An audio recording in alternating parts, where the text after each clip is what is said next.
7 triples and a home run. She's been an extra base hit machine. Her 12th of the year, and Tennessee's got a runner at second. Robin Herron had carried a no-hitter into the 5th, and she doesn't even carry a no-hitter into the 5th pitch today. Tough weekend against Oklahoma. 9 earned in 8 innings, walked 11, though that can happen against Oklahoma. On the whole, a very good season. And that ball's in the dirt as Fiedler takes a big secondary lead and returns ahead of the throw from Kennedy Miller. So Robin Herron's first 7 outings of the year, .42 ERA, 33 innings, 2 earned runs. Since the start of SEC play, including the Central Arkansas game midweek, a .525 ERA, 17 earned in 22 2/3. And she has really good stuff. Of course, she comes from the left-hand side, so that's going to be used to her advantage. But she'll throw her rise ball, the pitch that she throws the most, at multiple different levels. Very confident in that lefty curve, which most lefties are. An improved changeup that she'll also throw at multiple different levels. It's a pitch that she's gotten really good at since her freshman year. It's the pitch probably that's grown the most for her, and that stuck out to me when watching her pitch against OU last weekend, pitch well against OU, especially in game 1. That changeup was on point. It's a pitch Courtney Deifel said she has to have. 3-1 for Panel, who takes ball 4 in the first 2 Lady Vols reach. I got a chance to talk to Robin Herron before the series earlier this week, and she told me, I'm one to get nervous a little bit in the first inning. And in game 1 versus OU, she had given up that home run, but it was a one-hitter that she threw against OU through 6 innings. But she had said in game 1 against OU, that was the least nervous that she had ever been in a game all year, because she had the mindset of whatever happens, happens. I'm just going to go out there and have a mindset to leave it all out there. But that was a home game. Here she's on the road. This is a tough place to play. It's a place where Tennessee hasn't lost this year. 10-0, 9 straight home series wins the last 3 years. And Boo Gibson tries to lay down a bunt out of the 3 spot. Gibson's only played in 18 games this year. Missed a couple of weeks with an injury early in the season. Got hit in the face in Clearwater. But an on-base machine, 28 in a row on base dating back to last season. She squares again and pops it out of play. And Robin Herron is going to be a difficult pitcher to bunt against, especially when you're not used to having a short game like a power hitter like Boo Gibson, because of the fact that she has more upspin. So even when she throws her curveball, that upspin is natural for her. And of course, in a bunt situation, she's going to throw it more up, try to get her to pop it up, get ahead to 0-2. As a pitcher, you give up a hit, you walk somebody. Would you have been happy if the next batter showed bunt? Absolutely. Yes. And what would have made me even happier is if I get ahead of her 0-2 without her putting it down, and now I can work from ahead with 2 on. Strike 3, from Mueller now. Cleanup hitter, takes high. Really strong Tennessee offense. Lady Vols at 355, over 1,000 OPS as a team. And Mueller has really stepped up her game. Played everywhere in the infield last year. Been more the regular shortstop this season. 5 home runs. Gets on base a lot, also a good base stealer. Big time rip at strike 1. And you see early in this game, Kevin, that Herron's falling behind in these counts. And so Tennessee is finding themselves in a lot of hitters' counts. It's what Kinsey Fiedler hit the double in. It's what Laura Mueller is in right now, taking a big 2-0 hack there. That 2-0 hack, it was looking to do damage.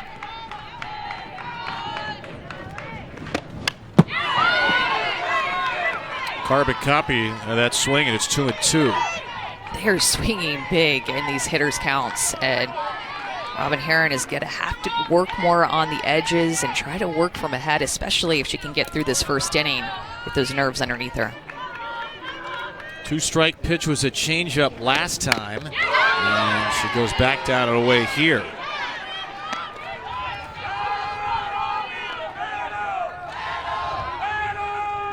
Laura Mueller, a couple of years at Middle Tennessee State. She had an arm injury in high school that knocked down some of the interest. She's been a great addition for Tennessee, and now the throw gets away from Kennedy Miller on a pitch in the dirt. Backed up well by Kramer, but fielding percentages in the nation. Uncharacteristic mistake there. And strike 3 on Mueller. A in this game.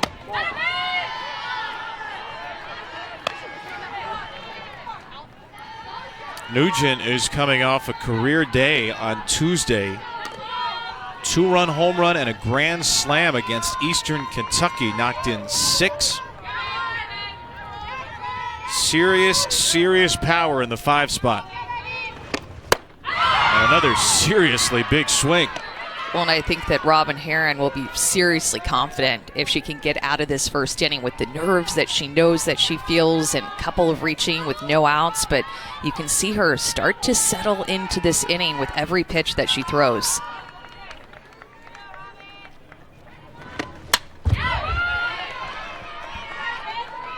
Tennessee is taking some big swings. They're not getting cheated early in this game at all. Do you think that's a first inning approach? Is that a game plan? Is that something that might change as the game goes on? I think it's their game plan. 9.9 for the degree of difficulty in this inning. Robin Herron strikes out the final 3, and that'll keep this game scoreless for Bree Ellis. The first one from Carlin Pickens here. Best power hitter in the game, best power pitcher in the game, go head-to-head for the first time in their college careers. What do you expect with this matchup? Just some intensity, first and foremost. And Carlin Pickens knowing that she's going to have to try to be perfect here. And we'll see if Bree Ellis can get on time with her early. It's a nice pitch. Pickens did not have a swing and miss in the first inning, has 2 here. Bree Ellis, 27 walks and 4 strikeouts this season. She stays alive. And I had a chance to talk to Bree Ellis before this series, and she said the key to hitting 70+ is to swing 20%. The harder I swing, the more my body takes over, and I'm just completely pulling off. So she's looking to not swing as big and as hard as maybe she usually does or has in the past.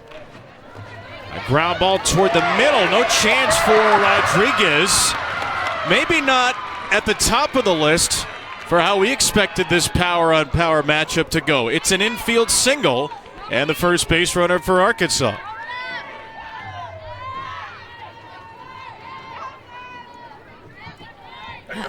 That'll work. That is a short and smaller swing, just letting Carlin Pickens provide the power and hitting in the perfect spot.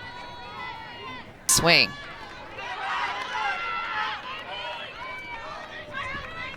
They've become known as the Bash Sisters around Fayetteville. Bree Ellis and Courtney Day, 2 transfers, 2 seniors from the state of Texas. An infield single and a 2-run homer and a shock to the system against Carlin Pickens, who had allowed 2 home runs in 78 innings this season, and gets a very early visit from Megan Rhodes Smith. And this is even more shocking. Carlin Pickens had not allowed back-to-back hits in the last 72 innings. You have to go back to her second game of the year, to the first inning against Northwestern, February the 8th, and 72 innings of brilliance since, dented on back-to-back pitches to one of the nation's best 1-2 combos. I think Arkansas is looking ready for her speed, which is part number 1 to have success against Pickens, is that you're not overwhelmed by her speed when you step in the box. And the other side that I'm seeing is them being ready for her speed, but she's just not having great command early on of her changeup, and to me it looks like her drop ball is staying a little flat too. It's not getting that bite down, so she's throwing 74, but it's just staying more flat through the zone, which is going to be easier for Arkansas if they're on time to square up. There's a better changeup. She figured it out. 3 strikes after the visit. The freshman Ella McDowell is the first strikeout victim. Now bat shortstop number 26, Natalia Riha. Strikeout number 116 for Pickens. 77 1/3. She struck out a little less than 40% of batters faced coming into the game. And here's a chopper from Natalia Riha. It's bobbled it short. Laura Mueller, her counterpart, commits the error.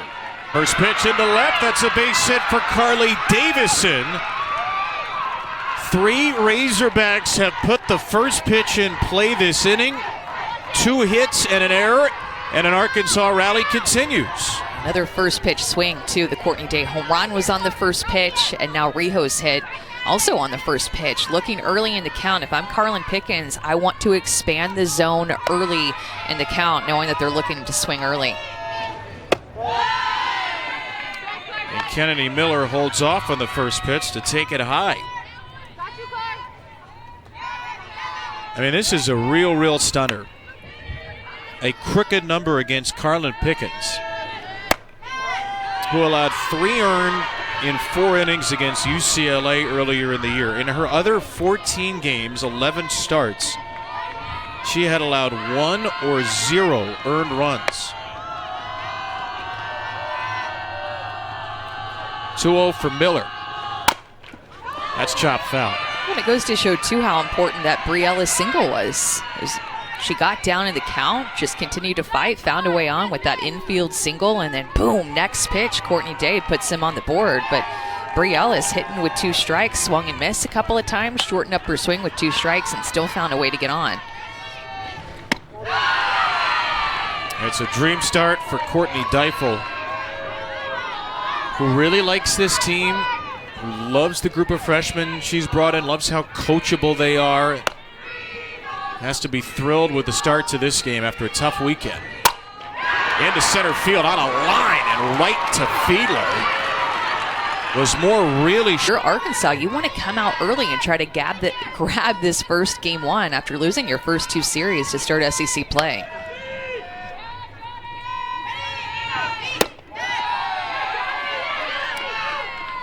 No swing there. Carla Pickens is frustrated now, shaking her head, holding out her right arm after that pitch. She thought maybe it was a strike. Looked a little off, and it was 2-0 now to Reagan Johnson. Another one low, and see the frustration from Carlin Pickens. I mean, this is such a great sign with the approach that Arkansas has against her early in this game. Again, they're not feeling sped up with her speed. They're taking close pitches. They're making her work. Again, like you said, you can tell that she's frustrated, but this to me all started in the first inning when they didn't have any strikeouts. And I said to you, this is a good approach by them, that they're not swinging and missing. They didn't have any swings and misses in that first inning. And now growing off of that first inning, already in the second, putting pressure on her. More than half their games, Tennessee's allowed 2 hits or fewer. 3 hits plus the error in this inning. The big one, the 2-run homer from Courtney Day.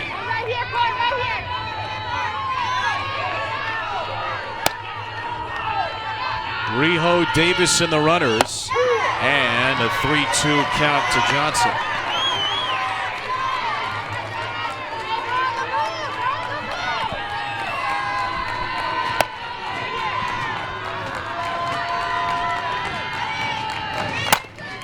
On the ground, that's to short, and a beautiful glove flip by Mueller. So Arkansas strands 2. That's the edge that one team has, is the pitching. On Tennessee is one of the best pitching staffs in the country, and already Arkansas out with the lead on Pickens. Robin Herron struck out the final 3 after a double and a walk in the first, with a wild pitch thrown in there. 1-1 to Destiny Rodriguez, Tennessee second baseman.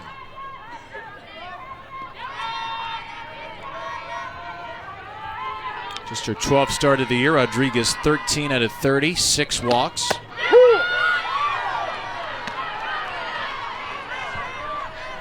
It's a pitch there that Herron just threw on the outside corner. She told me that has also developed more this year as a backdoor curveball. So she can really slice that curveball inside to right-handed hitters and away from the left-handed hitters. But that backdoor curveball is just another aspect of her game that she's continuing to work on, and clip the outside corner there, and has some really nice late break to it.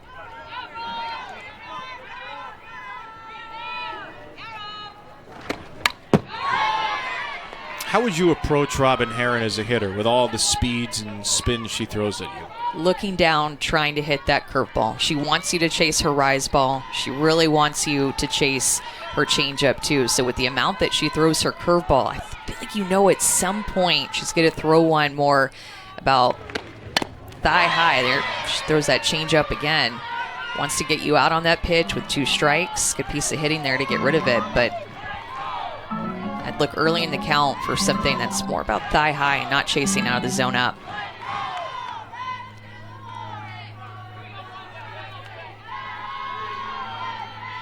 Seventh pitch to Destiny Rodriguez. And a really good take, runs it full. Robin Herron out of Tampa, Florida. 198 career ERA, 239 this year.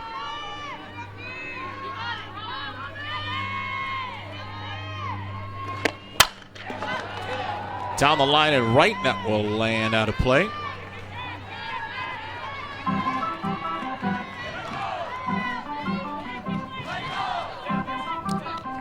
Lady Vols head coach Karen Weekly, you're 24. That's her 4th year solely in charge after her husband Ralph retired as co-head coach a couple of years ago.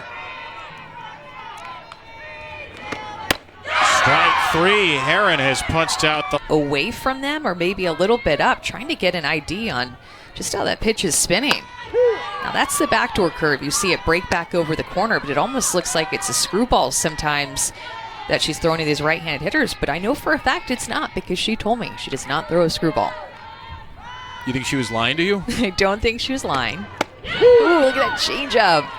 That changeup is such a competitive pitch for her. She will throw that pitch in any count, can throw it for a strike like this, and breaks across the plate a bit.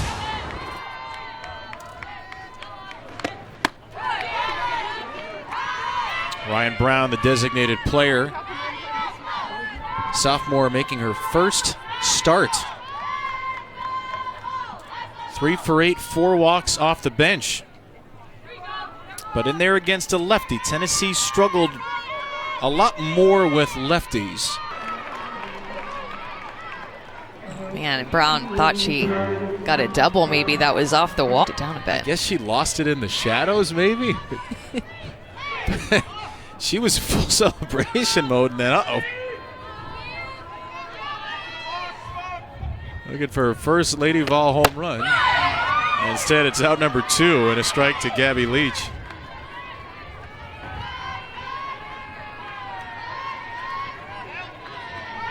Just 3 lefties in the lineup there, 8-9-1.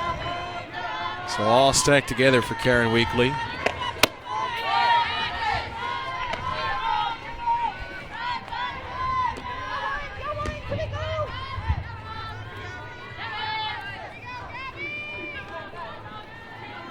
Reigning SEC Coach of the Year, Karen Weekly. And her team has been shut down in succession since the first 2 hitters. 6 in a row with 5 strikeouts for Herron. At Texas A&M. The Oklahoma flag flying high. Oklahoma and Texas, of course, joined the SEC this year. And the best league in softball gets even better, but a pretty stunning result today is Missouri, which has lost a lot, takes down the best team in the country. Yeah, and let me tell you firsthand, Columbia, Missouri is a tough place to go in and play. Reagan Kramer grounds out against Carlin Pickens. But, I mean, Mississippi State, the teams that we showed you, Mississippi State, Ole Miss, and South Carolina were picked to finish 12th, 14th, and 15th. So that would be last in the SEC, as Vandy does not have a softball team. There's 16 teams, but just 15 softball teams. So those teams have been outstanding. And, I mean, I love the way Mississippi State competes. South Carolina has made a ton of noise with their new head coach, Ashley Chastain-Woodard. And then Ole Miss, a revival with their new stadium, playing big.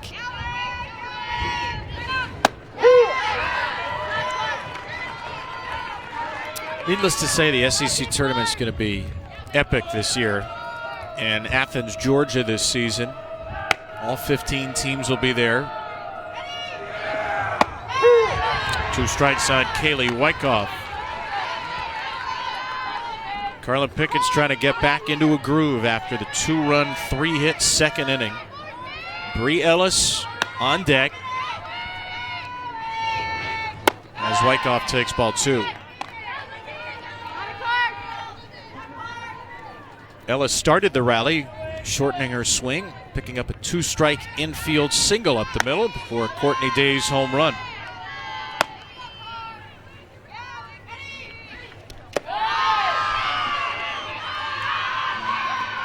Arkansas, their dugout has been rowdy.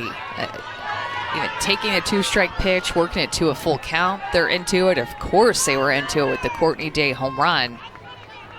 But they're noticing the little things that are going to help them attempt to win a game here on the road.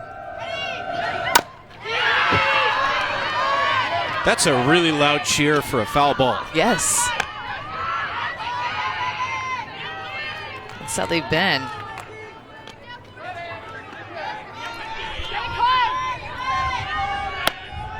Well, constantly in motion, too.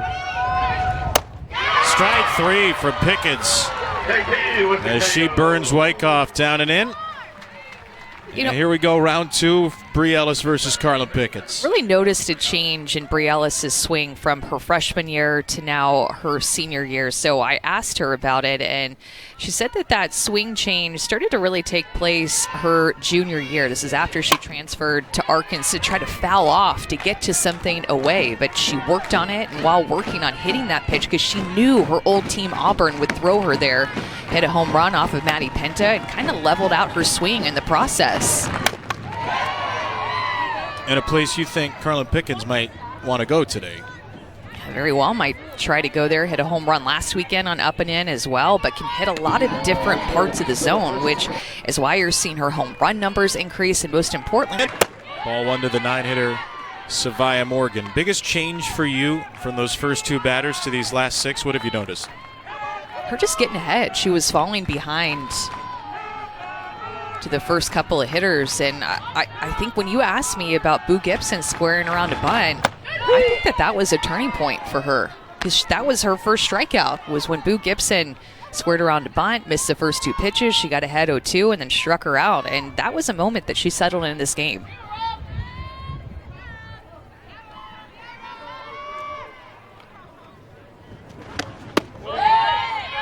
No swing by the freshman Morgan there. Look, you played a high level. I think most of us have not played at the same high level, but I know a lot of softball fans, baseball fans out there have seen that kind of thing before. Somebody struggling, pitcher struggling. Sometimes it happens. Sometimes the bunt works out, and sometimes you try to give up and out, and you're trying to bunt, so you're probably going to get a strike or 2 against you, and it locks a pitcher in.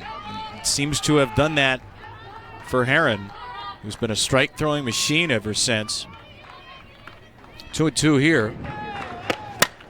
And Morgan pops it out of play. Well, and it's a game of momentum. And you feel that momentum truly with one pitch, especially when you're in the circle, ball in your hand, and you feel that you might be laboring a little bit, struggling a little bit. It just can take that one pitch to get you back into feeling good.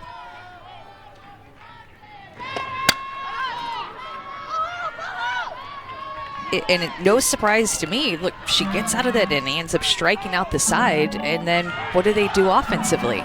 2-run home run, almost instant with Bree Ellis reaching on the 2-strike hit, and then Courtney Day first pitch home run. So there again is that version of momentum all within this game. As an individual, as a team, you feel it.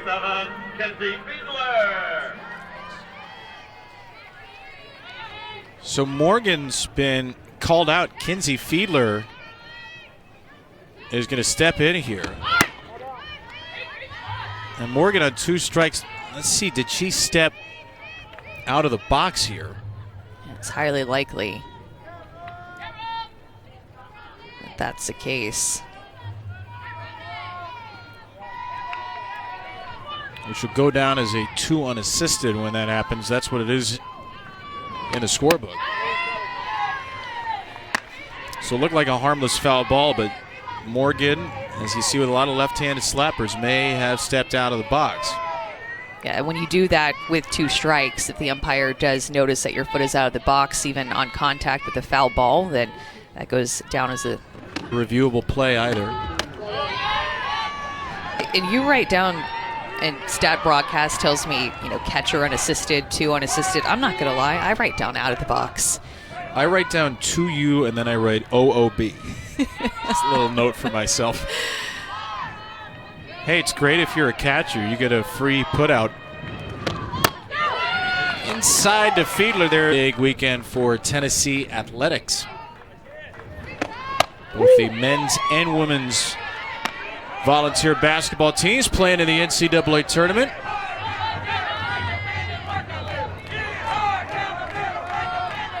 Real Game of Thrones vibes, don't you think? Mm-hmm. I know you were a big Sandor Clegane fan.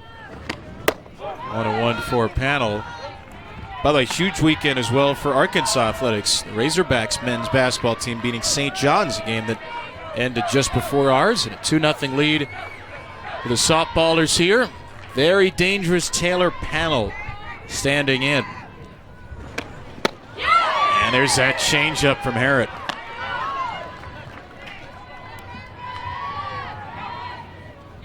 It's her best chase pitch, her best swing and miss pitch. She gets swings and misses on that pitch 59% of the time.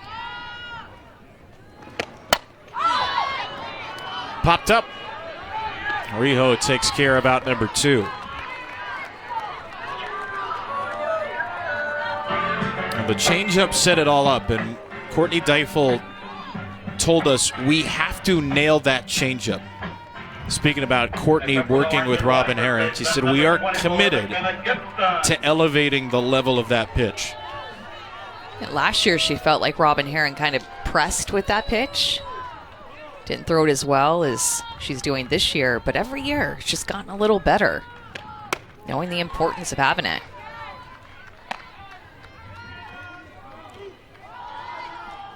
You'll hear the Arkansas dugout when she throws a good one at times call Robin the change master. They're embracing that, trying to build confidence in her as she gains confidence in that pitch. 1-0 for Gibson.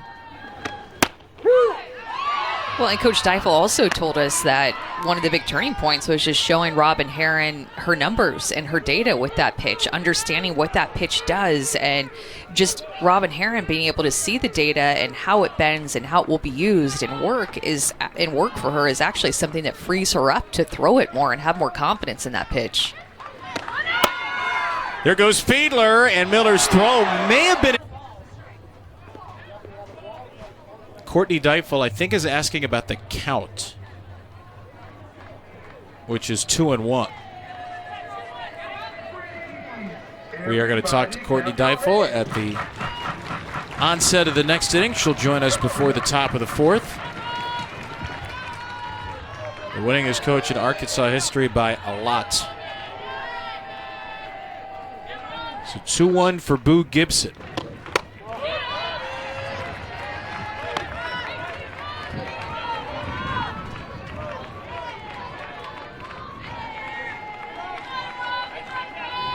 Quietly steady rock of this Tennessee lineup.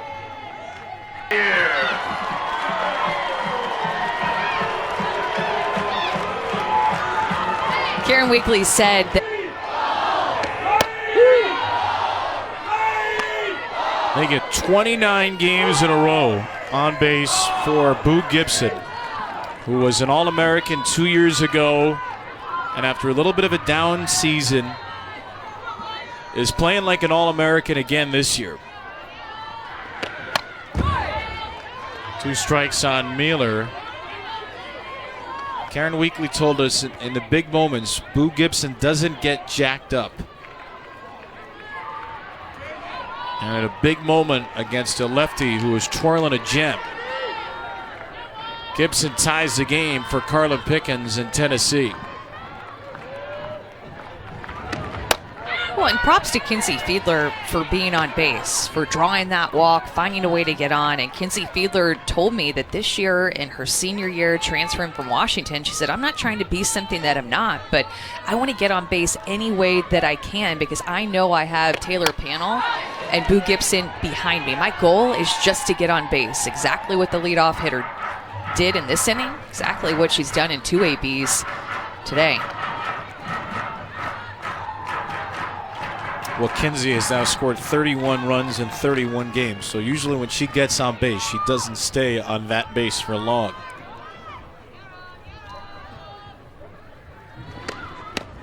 Mueller couldn't hold up.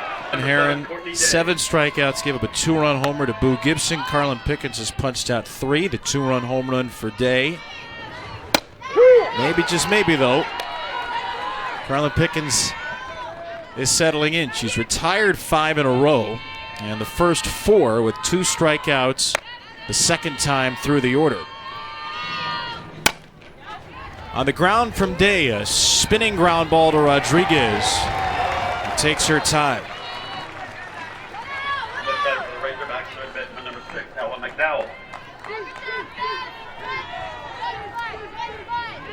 Carlin Pickens, we've seen her touch 77 a couple of times. We're told that she hit 77.1 earlier in this game on the gun. Now, different guns, different speeds sometimes, but 77 is the college record. Monica Abbott, who is known around these parts for pitching a time or 2, also hit 77 professionally with the Chicago Bandits in 2012. And Carlin Pickens, fastest pitch in softball history as a junior. There's a lot of time left this year is all I'm saying. Well, and she's just a junior. A lot of time left in her career. It's interesting. You wonder how much better can she get? And Karen Weekly talked to us about that. About the work it takes when you're this good to get incrementally better. What stands out to you when you talk to Carlin, when you talk to Karen about the ways she's been able to gain that little edge? Well, she's just a competitor, and she's never scared to try new things. And in fact, I like the way that Karen Weekly said to us that she's not afraid of her successes. That a lot of athletes want to cling on to old successes that they've had, and they cling to that, and they're afraid to try new things, thinking that it's a little bit risky. But that's not Carlin Pickens at all. She has been like this since her freshman year, just an absolute sponge, lowering her ERA, getting more strikeouts per game. And it's because she is so coachable and competitive. She always wants to find little ways to get better. And at this point, with where she's at in her career, like Coach Weekly said, it's just all about this small, tiny improvements. But she works hard enough to do it. 316 batters faced this year. She's allowed now 7 extra base hits. That's an extra base hit to 2% of batters. Rehill with a... And I did talk to Carlin Pickens about her speed and gaining it. And I'm like, is that something that you're working for? Does it mean something to you? Is it just something that comes natural? Is it from being in the weight room? And she's a kind of a combination of everything. It's been my thing. I've always thrown hard since I was young. And I take pride in it. She said, yeah, I'm a flamethrower. Let's turn up the heat. That is her mentality when she's in the circle. More emotional on the mound to Karen Weekly here in Knoxville. Feeling more and more comfortable. That may have looked like a fastball. That was actually a changeup to get Riho. 1,111 wins at Tennessee and extended through 2029. This has been one of the greatest stretches in Lady Vols softball history, and it is a dynamite history, really. Regionals year after year. Women's College World Series 2 years ago. Up and in, that pitch drills Sophia Nugent. Robin Herron with a, and Tennessee will bring in a pinch runner for her. That's Zoe Schuler, who will take over at first. Now batting for the Big Orange, second baseman number 34, Destiny Rodriguez. The 8th hit batter of the year against Robin Herron.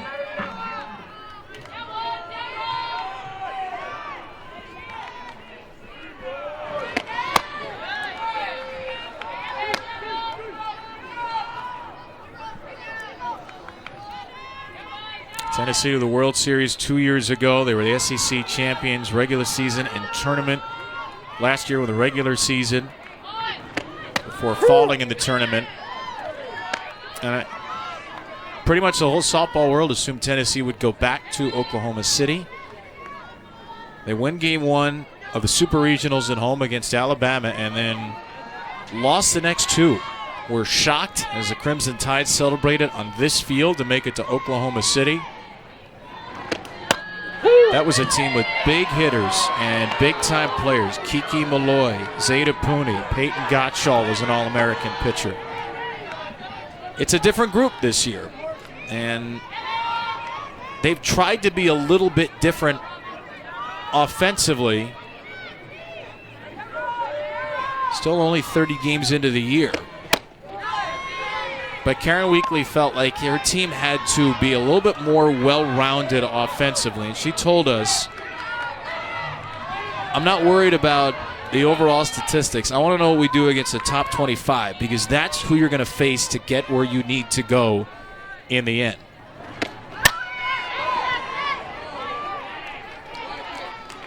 When she felt like this year they wanted to get more speed on the team and more left-handed hitting back to add to Tennessee's dynamic. And I mean, when you look back to Tennessee's history, that's what they're known for, is slappers and lefties and speed and dynamic left-handed hitters, and a predominantly right-handed hitting lineup that they had, albeit for a ton of power that they had in that lineup. But Kinsey Fiedler being a big part of the addition. Rodriguez goes down on another hard swing and hard delivery from Robin Herron, piling up the strikeouts. Second batter for Tennessee, DP number 65, Ryan Brown. You know, it's about the margins when you're as good as Tennessee is, when you go 44-12, when you go 19-5 in the league. You don't want to change much. But for Karen Weekly, it was less about the 44-12. And it was more about the 1-2 in the Super Regionals. So how do you push this team forward? She feels like a little more athleticism, a little more depth, because Tennessee had 18 hits in 3 games in that Super Regional, left 26 on base. And with all the innings, remember there was the extra inning marathon in game 2, only 2 steals in the series. They were not as well-rounded a team at the end as she thought that they needed to be. Just 6 runs scored in 3 games on your home field.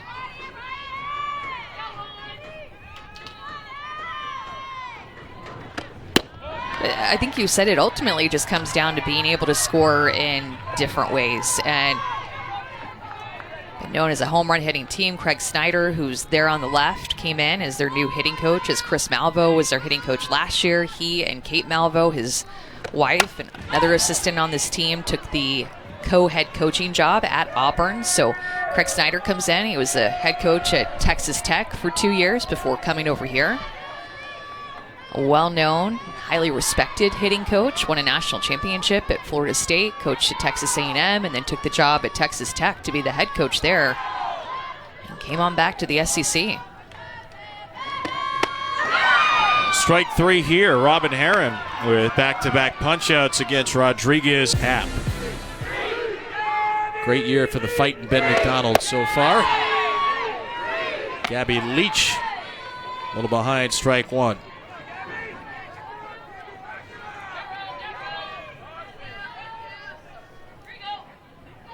Leach struck out her first time. And Herron jumps ahead 0-2.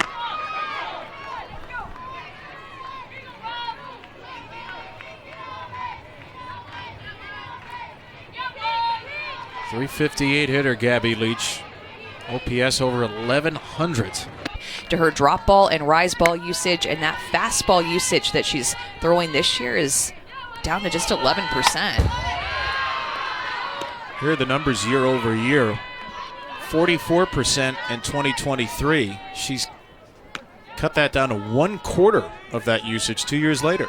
Her drop ball is up 33% from her freshman year. Her rise ball is just up 3%, but with her rise ball, even though she's only using it 3% more, her swing and miss rate is up 20% with her rise ball. So growing in all these different areas, being able to work her pitches on different sides of the plate is something that she's worked hard on, specifically being able to work more toward her glove side, so away from a right-handed hitter.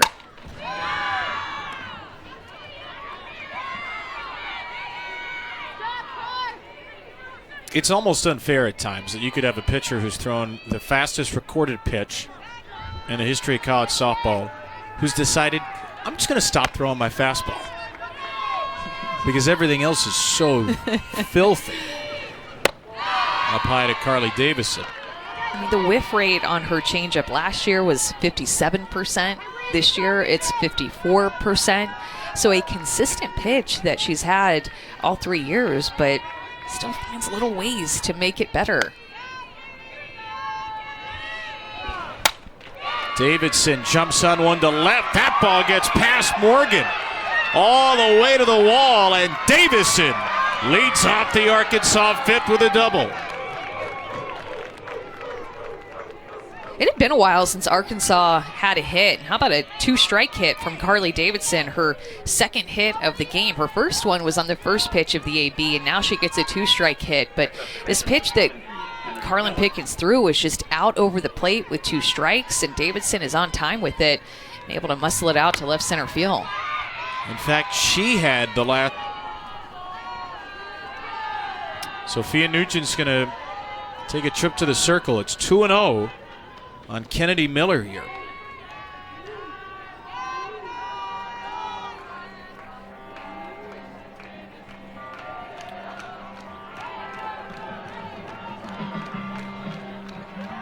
Pickens had retired 8 in a row since the Davison single. The only base runners against her came in that 2-run second.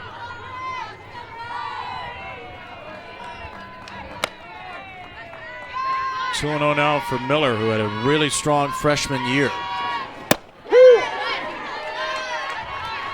Sophomore year has been a little down. .263.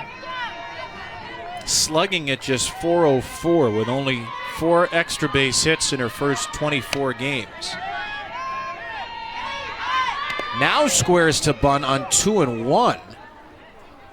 It's a foul ball, and it certainly caught a piece of Kennedy Miller. Courtney Deifel thinks this is just a straight hit by pitch. It definitely hit her at some point. The call from Smokey Eds was a foul ball. Bunt in the at-bat.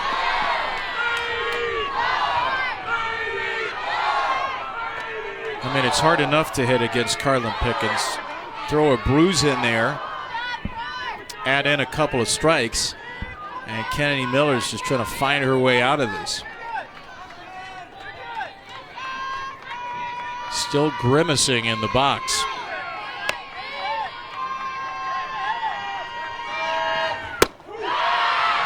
Worked it full. Again, Arkansas continuing to celebrate the little things. Her taking that pitch to work it to a full count. You can see that, too, she's in pain, wanting to feel the love from her dugout, having her back. Davison at second. And a ground ball down to third. Miller is retired by panel.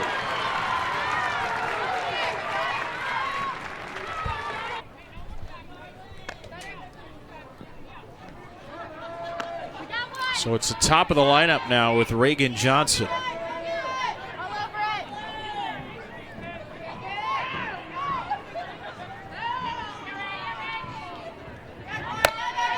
Sophia Nugent smacks the glove.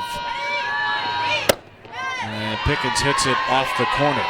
And with Reagan Johnson up at the plate with her speed, last weekend OU approached it by bringing one of the three outfielders onto the dirt. So they played her with 5 infielders.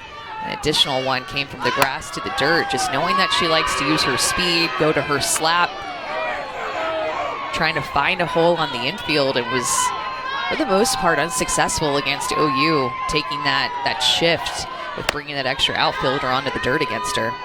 Walked twice, but was just 1 for 9. Strike to her here, 2-1.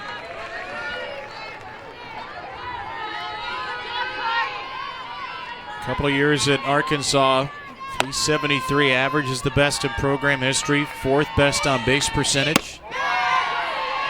She's got a 3-1 count here.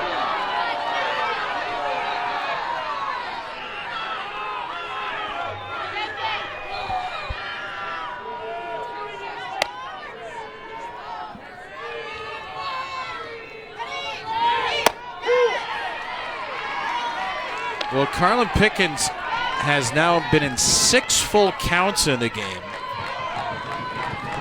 And the first 5 times, she's retired the batter on 3-2. She's not going to do it here as that pitch just missed. Kinsey Fiedler from center field can't believe it. Pickens frustrated. And Karen Weekly asking about it too on ball 4. A tight one to Johnson that puts 2 on. Loads Davison and Johnson in place with the batter Reagan Kramer. Two on and 1 out in this 2-2 game. That's a low strike. That was maybe a little makeup call. Courtney Deifel has her hands up. Can't believe about that one at all. Courtney just took a whole bunch of steps down the third baseline to bark at Smokey Eds. Kramer rocks it through the right side. Davison got a very late break. Not sure she scores anyway. That ball was hit so hard to a shallow leach, and the Razorbacks have loaded them. Against a ranked opponent, Kevin, we looked at the stats coming into this game. Carlin Pickens, in terms of her ERA and hits given up and batting average against, when she goes up against a ranked opponent, there isn't a big drop-off. Some pitchers that you see, maybe you look at their overall stats and they're having a great season, but then you dive into the versus ranked opponents and you clearly see a differentiation. But 40 innings pitched against ranked opponents already coming into this game, a sub-1 ERA, only had given up 2 extra base hits against ranked teams. Really great success against anybody that she faces, and Arkansas just has the right offensive approach against her today. They've got Kaylee Walkoff with the bases loaded and 1 out. Wyckoff takes low. The second multi-hit inning. Remember, Carlin Pickens came into this night having not allowed back-to-back hits in an inning 71 straight. She gave up back-to-back hits in the second. She gave up 3 hits in that inning total, 2 hits and a walk here. And not only are the bases loaded, but the best hitter in the country is in the on-deck area, Bri Ellis.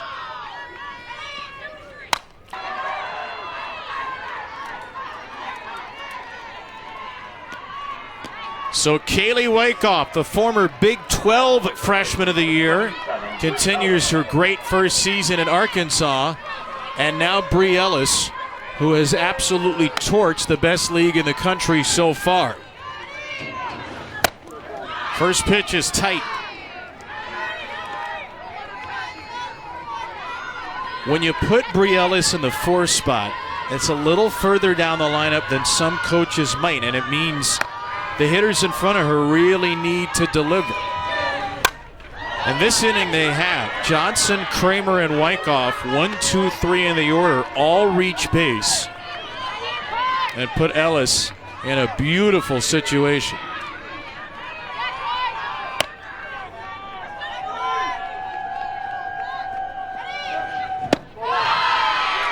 Before the OU series, DJ Gasso was a part of the press conference and got asked about Bri Ellis, and he said that her presence in the box is something that I felt from her this year, not overly trying, not getting out of her zone.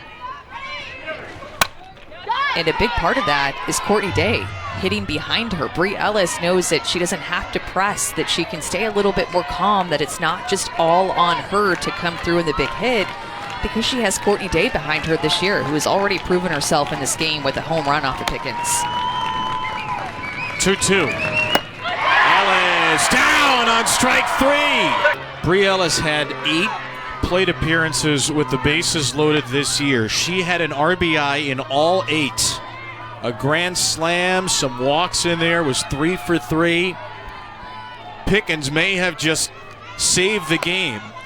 But now it's Day, the home run hitter from earlier, and she falls behind 0-2. Just like Karen Weekly talked about, that changeup starting to be more relevant in the middle of this game as we head toward the later innings.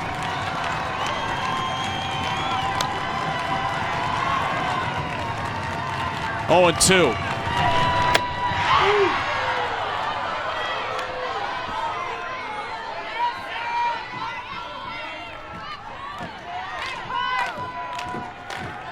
Largest crowd of the season here in Knoxville. They are trying to stop right through the bleachers on 2 strikes.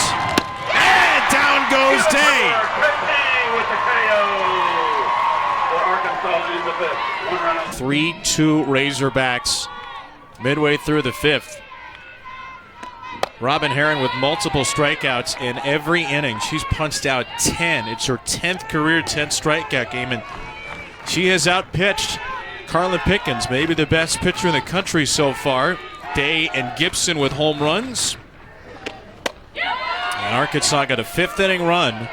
Carly Davison doubled, came around to score on a Kaylee Wyckoff single. But then with the bases loaded and 1 out, Pickens struck out Bri Ellis and Courtney Day. Electric moments to keep this a 1-run game. Feels like a postseason game. I mean, we're not even in April, but that's why it's a grind to play in the SEC, because every weekend really does feel like a super regional feel to it. With intensity like this.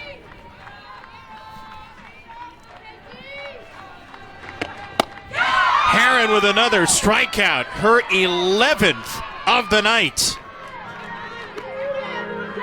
That was a pinch hitter, Katie Taylor, who was no match for the ferocious left arm of Herron.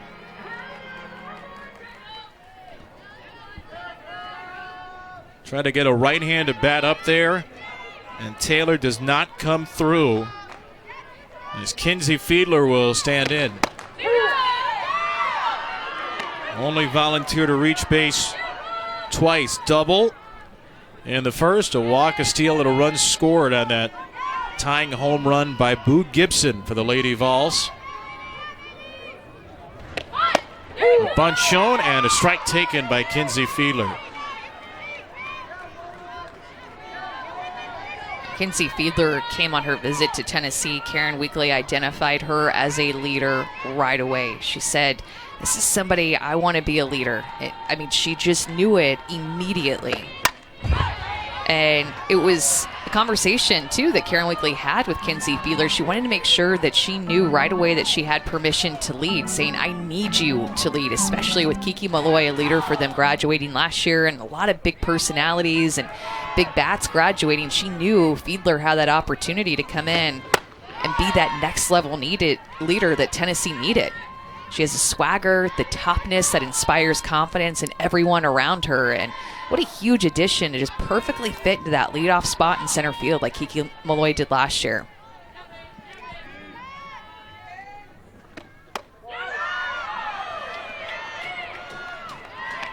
And the connection here, Chris Malveaux, who was at Tennessee, and he and his wife Kate are now the co-head coaches at Auburn. But there was a connection there. Chris had been at Missouri. Kinsey Fiedler's from Missouri. He knew her well. A little looper down to third. McDowell's got the second out. And for the first...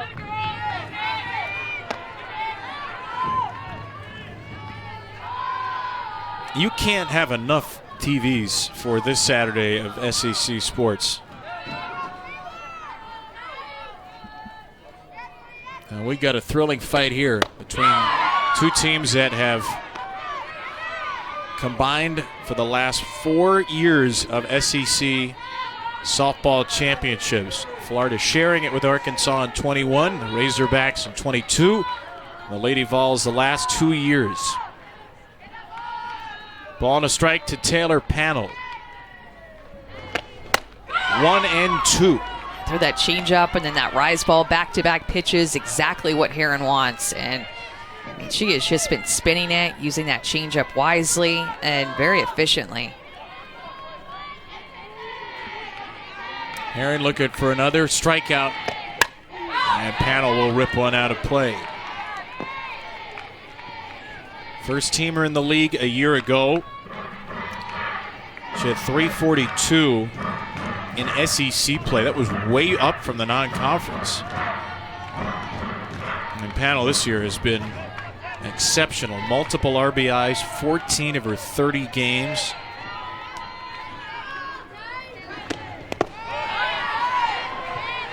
You can tell that the sun is coming in to Kennedy Miller back behind the plate with where it's at, because when she gets set, she's having to put her right hand up to kind of block the sun from coming into her eyes. Not easy to be a catcher any day of the week. Nevertheless, kind of battling the sun back there. You don't see that very often. You see outfielders and infielders battle with the sun, but now Kennedy Miller is too. Hard enough to get a glove on the spinorama you get from Robin Herron, I think. She's done to go for each team. And really, Robin Herron has been the superior pitcher so far with a season high in strikeouts. Such a good pitching matchup between Herron and Pickens. 11 strikeouts for Herron. Naylor from short throws out Ella McDowell. What sticks out to me, too, is just that emotion from Carlin Pickens. And Karen Weekly told us that emotion that she's showing more this year has really been an evolution. And her freshman year was just maybe a little like clinch and like kind of show a little celebration. But every year that she's been out there, she's kind of let loose more and more. And it's something that Karen Weekly told her there's nothing wrong with celebrating. It's okay to celebrate your gifts. Over to first base from Rijo. 2 quick outs for Pickens in the 6th. Second baseman number 14, Carly Davison. Small town kid, Weaverville, North Carolina. Karen said she could have gone to college to play volleyball. 6'1", could have gone to college to play basketball. She decided to play softball instead. And Karen Weekly thought that maybe Carlin was trying to stay subdued a little bit at first. She didn't want to draw attention to herself. Again, that small town background. But you look at the pitching staff she's been on. Ashley Rogers a couple of years ago, Peyton Gottschall last year. They've got a great number 2 at Sage Marjecto this year, but Pickens' star has certainly risen. And it's been really fun to watch her personality come out.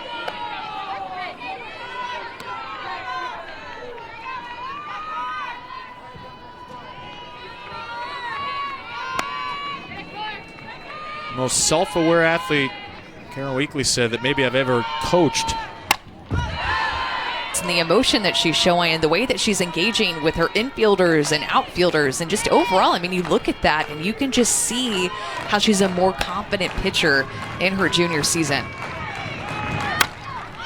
Does that matter to you as a teammate when you see your pitcher acting like that? Yeah, you love to feed off of your pitcher. I was playing first base and somebody else was pitching, and you wanted to look at them and feel the emotion, the intensity, and in each pitcher's own way. They're going to do it a little bit differently.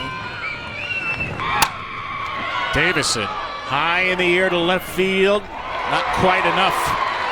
Harley Davison's retired for the first time today. One-run game with the heart of the Lady Vol order coming up. Hitters counts, they have really been looking to drive the ball. Gibson will start us here in the bottom of the 6th. Final 6 outs to get with a one-run lead for the Razorbacks. Robin. Pitch number 99 is a strike.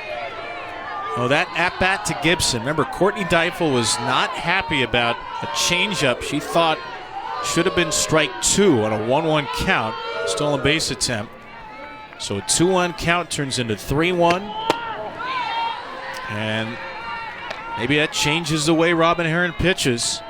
Certainly 3-1 versus 2-2. It's a whole different world. Gibson got the count in her favor and did damage with it. 1-1 to her here is inside.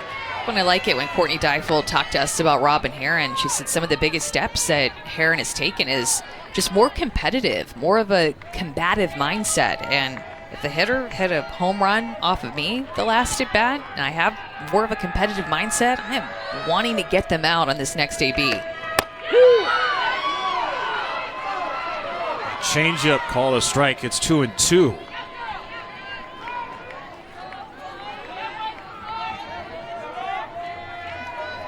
Strikeout in the first, home run in the third for Gibson. Herron has punched out 12.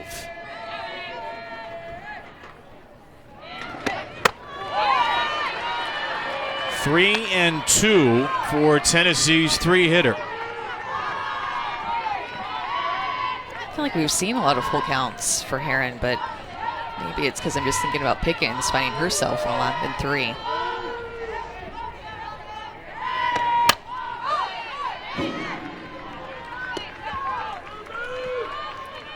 It's the 10th of the game. There have been 7 against Pickens, who's only walked 1. Herron's only walked 2. So a lot of 3-ball counts, a lot of good 3-ball pitches from these two SEC aces. Another 3-2 leading off the home 6. Then Gibson fouls it away. I go back to that changeup. And I have a lot of confidence in that pitch to throw it in a 1-run game, bottom of the 6th inning, full count with where Tennessee is at in their lineup, but I'd throw it right now.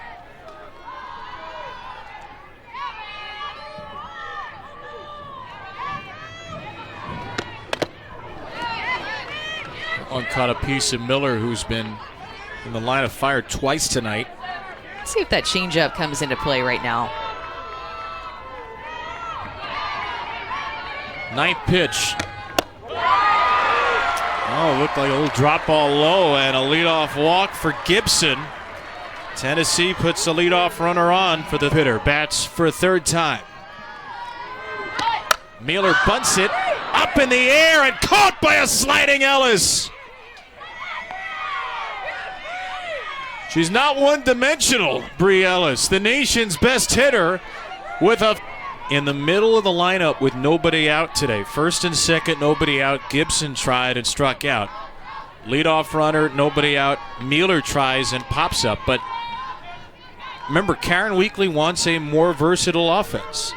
So she wants to push some more buttons this year, and that's what she's tried to do twice unsuccessfully tonight. Amanda Allen, by the way, came in to run for Gibson, so a pinch runner for Tennessee at first. Allen is 5 for 6 as a base stealer, and now her 20th game off the bench. And Allen's going to go chat with Karen Weekly right now. on the third base line. This is not a visit to Herron. Kennedy Miller doesn't feel the need to say anything to her pitcher. It's going to be a meeting between runner and head coach. Sophia Nugent popped over there to talk to Craig Snyder as well, but you just don't see that very often. The pinch runner have the meeting to talk to the coach in a one-run game and using the timeout like that. 2 strikes on Nugent. Elevated pitch is elevated out of play.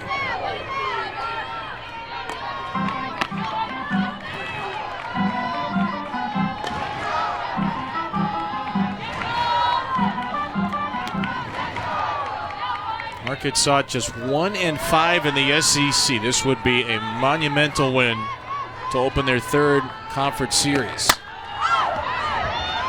And this is a place where teams do not win. Tennessee 10-0 at home this year. And they've just beaten down teams the last couple of years. They have not lost an SEC series in this ballpark.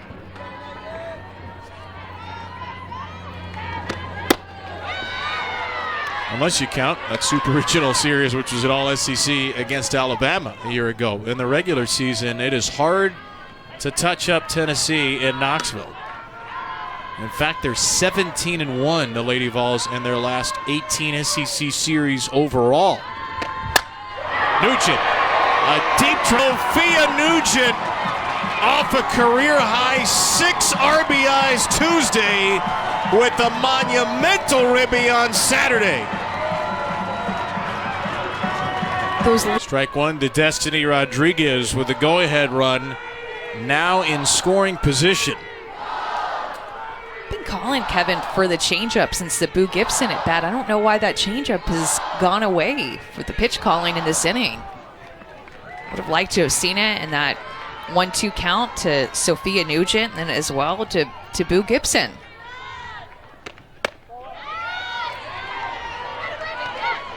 You haven't seen Herron shake off, have you? Not to my memory.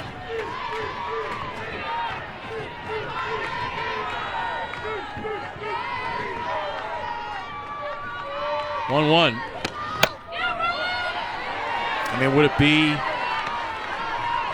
something that they think Tennessee's seen? Because certainly the at-bats haven't been strong on the changeup. And we're in the land of hypothesizing here, given how good that pitch has been. There it is. It is a good-looking pitch. Didn't get the call to work it to a 3-1, but I just feel like Tennessee has not handled that pitch well at all. So until they've proven that they can hit it, then continue to throw it.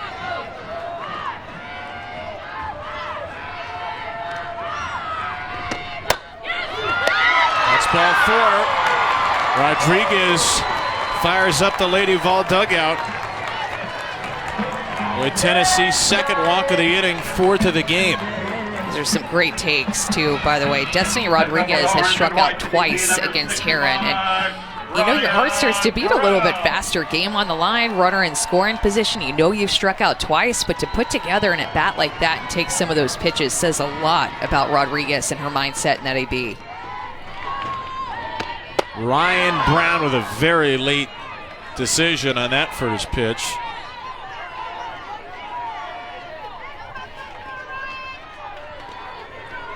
.120 pitches deep for Robin Herron. And Ryan Brown making her first Tennessee start, thrust right into the spotlight.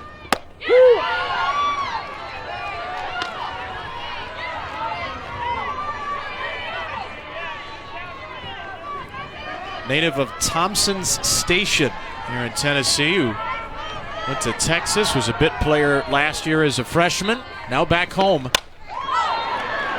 That's into shallow right. Pretty routine for Wyckoff. That is the first flyout since the second inning, and only the second flyout of the game, induced by Robin Herron. And Karen Weekly is going to make a 2-out change here and send a Maya Doyle up to bat for Gabby Leach.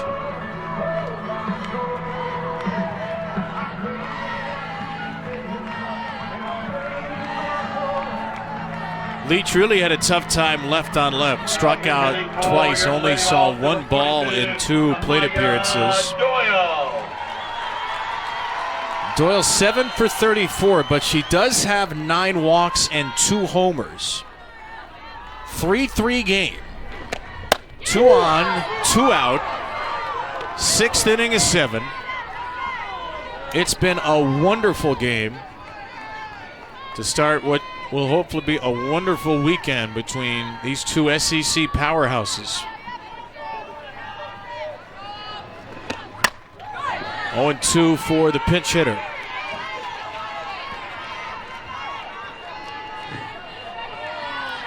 All right, 2 strikes.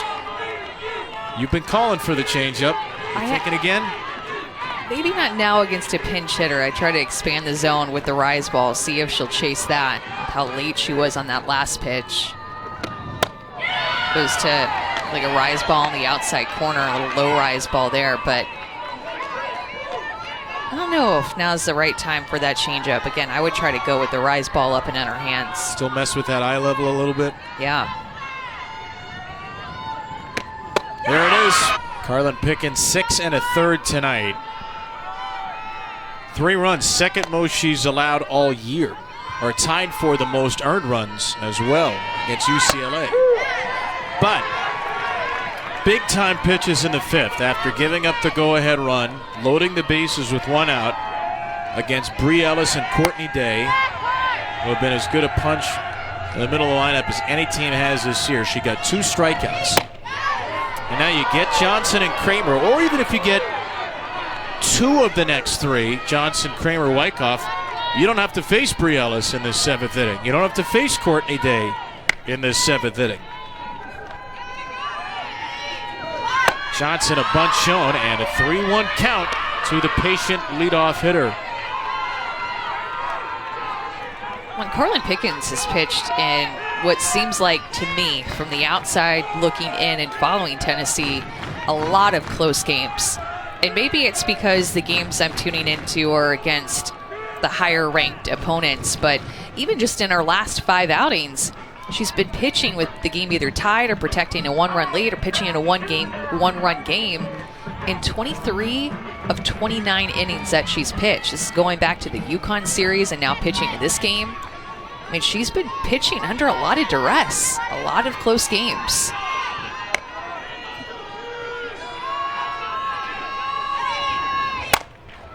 Down to 3rd and Panel retires Johnson. We asked Karen Weekly about Carlin Pickens pitching in these close games, and Karen Weekly told us Carlin loves these close games. She wants the ball in the big game, in the big moments. She wants us to keep her out there. And Karen Weekly has trust. And this coaching staff, Megan Rhodes-Smith, her pitching coach, they have trust in Carlin Pickens in these close games. She said after the Duke game, she thrives in these situations. I wish we didn't put her in those situations as much.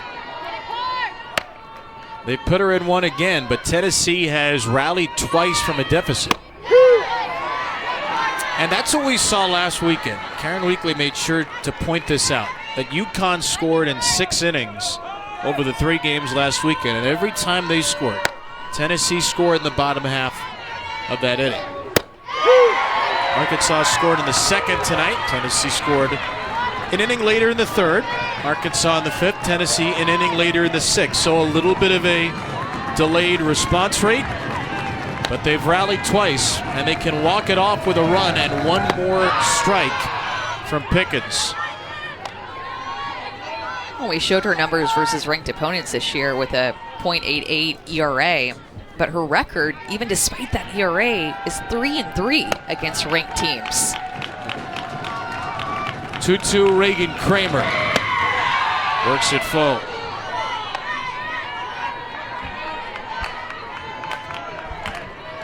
Ellis is 2 batters away. Kramer with a .557 on base percentage. One tough nut to crack.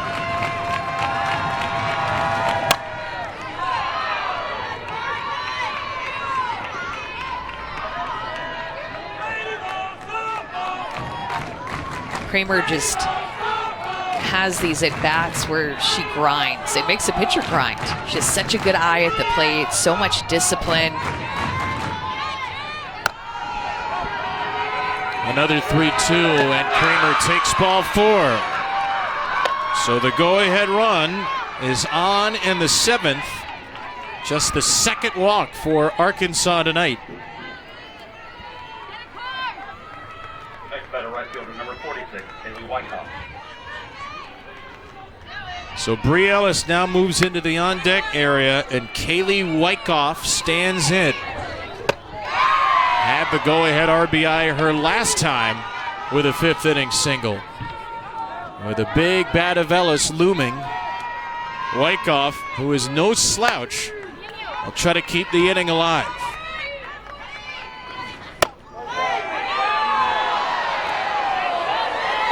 And these big moments, both offenses have just had so much discipline at the plate, taking a lot of close pitches and also seemingly taking advantage of a strike zone that's kind of come in and out. That can be tricky for both a hitter and a pitcher with a strike zone that's been a little bit inconsistent at times, but these offenses and these at-bats that they're putting together, really trusting in their preparation and their eyes.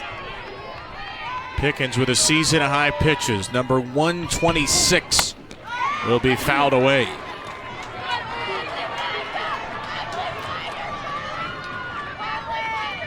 She's been so dominant, and her offense has been so dominant that Carlin hasn't had to go 7 innings often this year. She's happy to do it,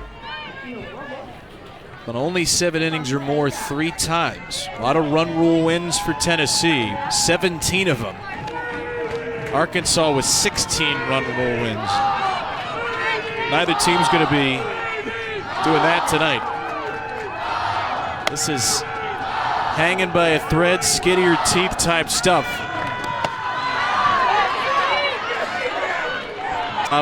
In the 9th spot, 9-1-2 for Tennessee. Maybe their best 2 hitters, Kinsey Fiedler and Taylor Pannell, to follow against Robin Herron, who is 1 shy of a career high in strikeouts. She's punched out 13. Taylor struck out as a pinch hitter in the 5th and takes a changeup in the dirt here. Arkansas led this game 2-0 after 2 on a Courtney Day homer. Tennessee tied it with a Boo Gibson homer in the 3rd. Razorbacks took the lead back in the 5th. Vols tied it in the 6th. A bunt popped up for Ellis.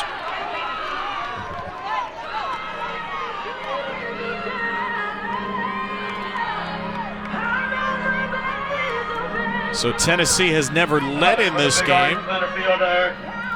If they take a lead, it would be a win. And here's Kinsey Fiedler, who's got just 1 homer, but 11 doubles and triples combined.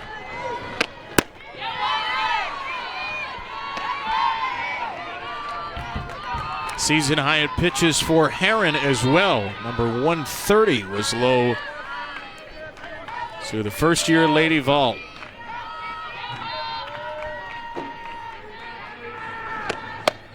Kinsey told me that she just put more of a focus on putting barriers. She said, my freshman year, I hit over 10 home runs, and hitting home runs was a bigger part of her game her first 3 years, but had too many strikeouts in her mind. So her focus has been just trying to put the ball in play rather than hit home runs, and it's really changed her game now to her senior year. She's not trying to be something that she's not. Well, she is already 1 triple shy of the Tennessee single-season record on March 22nd. That's in the air to left. Foul territory, and Kramer runs out of room.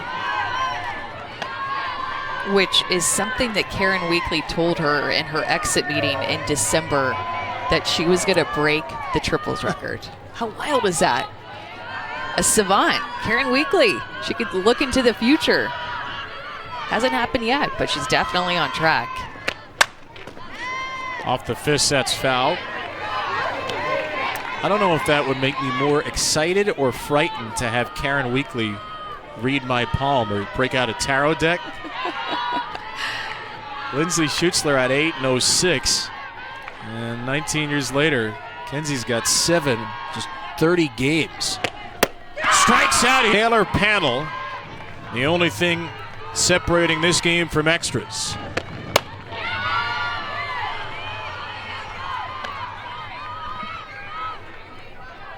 You want to hit her at the plate for Tennessee? This is the one. Only Bree Ellis has a better slugging percentage in the SEC.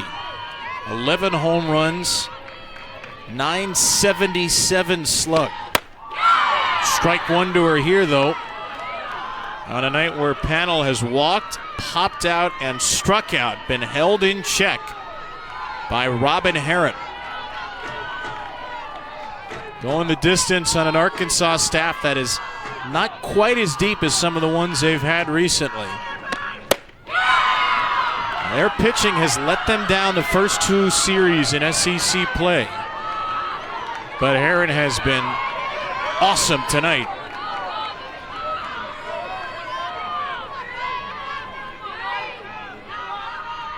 One and two. No play for Ellis, who will lead off the 8th inning if we get there.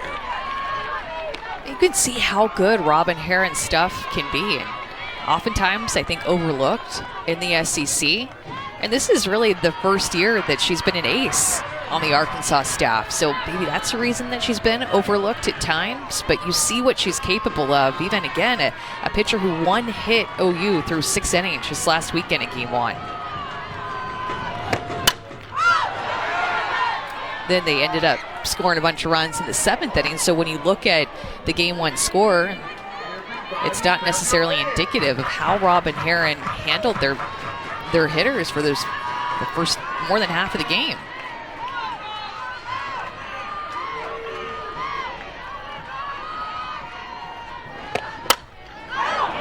In the air to right, this is routine for the new right fielder, Ramsey Walker. Bree Ellis, the nation's premier hitter, will lead off the 8th inning for Arkansas. Extra innings to kick off this SEC weekend. Herron's over 140, Pickens getting close to 130. Herron has tied a career high with 14 strikeouts, Pickens with 8, and the 2 big ones with the bases loaded and 1 out against Bree Ellis, Courtney Day in the 5th. It's not been a pitcher's duel all the way. There's been a little bit of offense, but it's been a well-pitched, well-played game. A game that deserves extra innings is going to get them. 3-3, top of the 8th. Game 1 of 3 in this Saturday to Monday series. And Bree Ellis, the best hitter in the country, takes a strike from Carlin Pickens to lead off the 8th. Ellis has singled and struck out twice, and she is quickly in a 2-strike hole. Usually has a big leg kick when she's in the box to take that stride, but has taken that out to go up against Pickens, trying to shorten up her swing.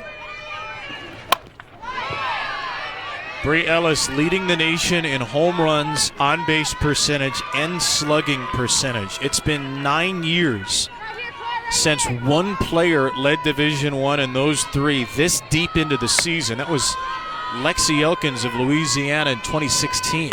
And Ellis could not hold up.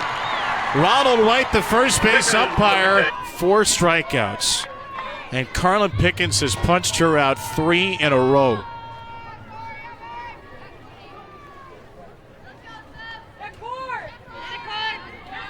Now Courtney Day, who had that 2-run home run in the 2nd, has grounded out and struck out since.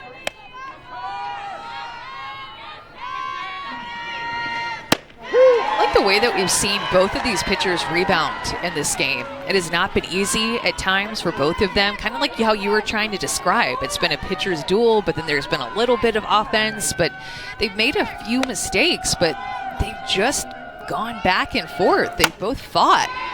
Both teams have fought in this game.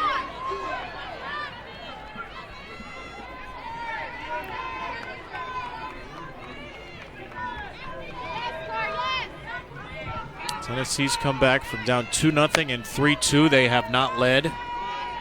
Day, who did not play college softball a year ago, with the biggest hit of the game for Arkansas early. She was a terrific hitter at Texas.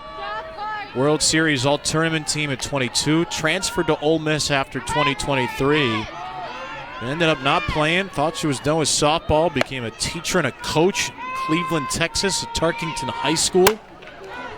And thrust back onto the national scene here, and she'll end up at first. Destiny Rodriguez. Play that needs to be made. It was well struck, but just hit off the bottom of her glove. Second error of the year against Rodriguez. And Ava Carter takes over as the lead run here in the 8th.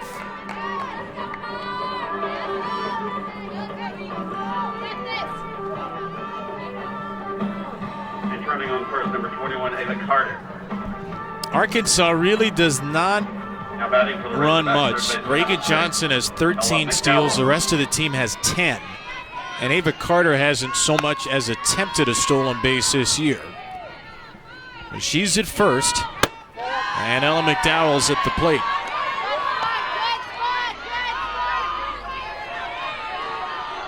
One of the most anticipated Arkansas debuts ever. Extra inning softball rated her the top infielder in her class. And McDowell smokes one to center, and that is why this kid can hit. Her first of this game, and the go-ahead run Carter to second. I love the way that she plays defense, too, and Courtney Deifel said that she's a gamer, she's a playmaker, really great game sense.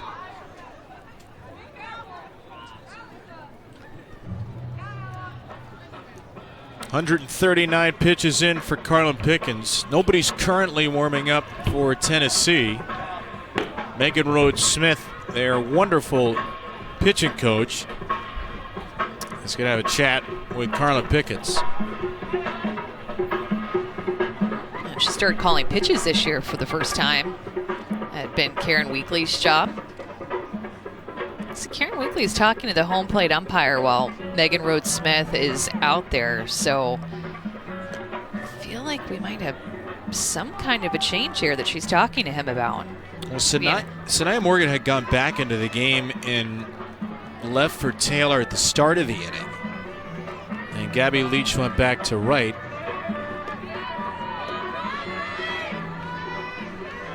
But now we've got Alana Leach, Gabby's sister, in the game. Alana's out in right field. Or Alana is in left. So Gabby stays in right. Alana Leach comes in to play left field. And there's twin sister Gabby still over in right. They are technically fraternal twins. They look pretty similar. Now Morgan went over to center, so Fiedler has come out of the game here. Now that's quite unusual.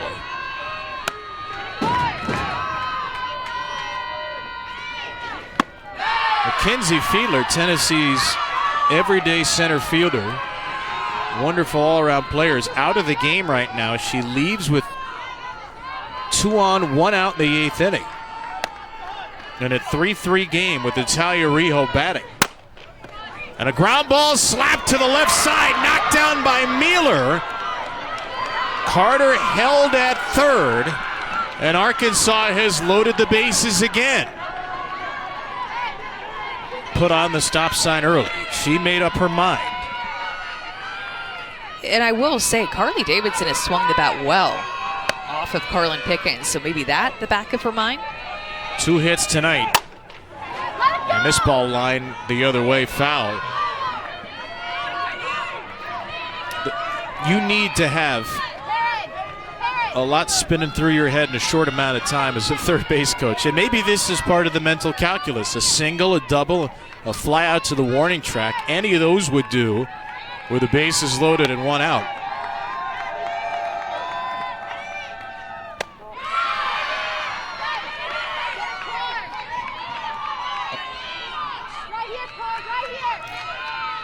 A 145th pitch coming from Pickens, 2-1. That at the top of the hour, we are going to move to SEC Network Plus. We're going to be on the ESPN app because I know there are a lot of gymnastics fans out there. It's the SEC Championships. We don't want to miss a moment of that. So while this is a terrific game, we're going to go to SEC Network Plus. That's on your ESPN app, ESPN.com, if you're a Plus subscriber as well. If you're not an ESPN Plus subscriber, the runner left on time. This is Tennessee's first challenge. If you're not an ESPN Plus subscriber, you got time. Go subscribe right now because you do not want to miss the end of this game, which is now a 4-3 Arkansas lead here in the 8th inning. Oh, what a great night, Amanda, for Carly Davison in the 8th spot. Absolutely. You took the words right out of my mouth. That's exactly what I was thinking. First pitch, swing, and hit. And her first AB. Miller gets just plunked in the knee. What a brutal night for her. She's been hitting the forearm on the outside of the knee on a foul ball, and then the knee here. So we're going to send you to the SEC Gymnastics Championships here on SEC Network.